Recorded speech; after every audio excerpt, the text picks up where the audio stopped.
ఆలస్యం పక్కబెట్టు అందరినీ జరుపు మూజాయి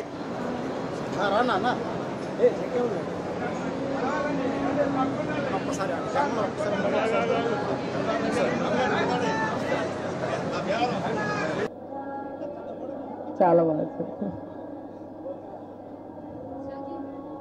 అందరికీ నమస్కారం. దసరా సందర్భంగా దేవి నవరాత్రుల్లో ఈరోజు 3వ రోజు.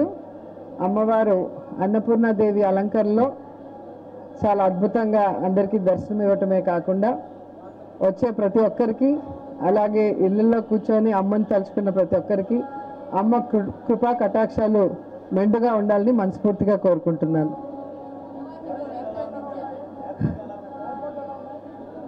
నేను వాటి గురించి ఏం మాట్లాడను. అమ్మవారి దయ మా మీద ఎప్పుడూ ఉంది కాబట్టి ఎప్పుడూ దర్శనం మాకు బాగానే జరుగుతుంది. సో అమ్మని చూడాలి అని చెప్పి రావటం జరిగింది. అండ్ ఈరోజు అలంకరణ కూడా చాలా అద్భుతంగా ఉంది. సో ముఖ్యంగా మన రాష్ట్రానికి అమ్మవారి ఆశీస్సులు చాలా అవసరం. సో అమ్మవారి ఆశీస్సులు ఉంటాయని మనస్ఫూర్తిగా కోరుకుంటున్నాను. ఓకే, ఏం కోరుకుంటాను, మళ్ళీ జగనన్న తొందరగా సీఎం అవ్వాలి, ఈ రాష్ట్రం బాగుండాలి, రాష్ట్రంలో అన్ని వర్గాల వారు బాగుండాలని మనస్ఫూర్తిగా కోరుకుంటున్నాను. అందరికీ నమస్కారం. దసరా ఉత్సవాలు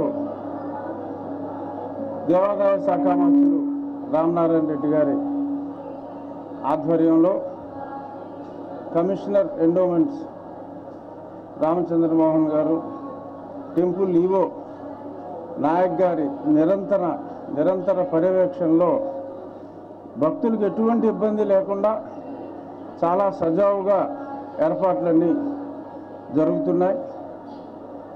చాలామంది భక్తులతో కూడా క్యూ లైన్లో మాట్లాడటం జరిగింది. ఈ సంవత్సరం ఏర్పాట్లకు భక్తులు చాలా సంతోషంగా ఉన్నారు. ఇలాగే ఈ నవరాత్రులు, దశమి ప్రశాంతంగా భక్తులందరూ అమ్మవారి దర్శనం చేసుకోవాలని, అలాగే విజయవాడలో జరగనున్న మొన్న ప్రారంభమైన విజయవాడ ఉత్సవం కూడా అమ్మవారి దయతో విజయవంతం కావాలని, మరిన్ని ఉత్సవాలు, వైభవాలు విజయవాడ ఈ అమరావతి ప్రాంగణంలో జరగాలని, ఆంధ్రప్రదేశ్ సర్వతోముఖాభివృద్ధి చెందాలని అమ్మవారిని ప్రార్థించుకోవటం జరిగింది. ధన్యవాదాలు.